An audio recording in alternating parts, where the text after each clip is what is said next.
ఓ మీరా, రండి మాస్టారు. ఎవరు డాడీ? స్కూల్ మాస్టారు. అవునా? ఆ. ఏనే మాస్టారు? నీ పేరేంటి? ఉన్నాండి సార్, మా అమ్మని అడుగొస్తా. రేయ్, నీ కోతి విషయాలు ఆపుతావా? డాడీ, నేను చదువుకోనని చెప్పాగా. చదువుకోక పందులు కాసుకుంటావా? పందులంటే నీకేం తక్కువగుందే, వాటి మీద మామూలుగా లాభం రాట్లా.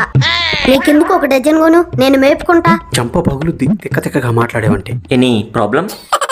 అబ్బే అదేం లేదు మాస్టారు. బాబు, మా స్కూల్లో జాయిన్ అవుతావా? ఫీజు ఎంత సార్? ఎంత? సంవత్సరానికి 50,000. విన్నావా డాడీ? ఆ? ఆ. ఎంత ఫీజు ఉందనే సార్ నాకు చదువెక్కదని మా నాన్నకి అబద్ధం చెప్పాను. మా నాన్న ఒక సాధారణ కూలీ సార్. ముందు ముందు మాలాంటి కుటుంబాలకు చదువు పరిచయం దూరం అవుతుందేమోనని భయంగా ఉంది సార్.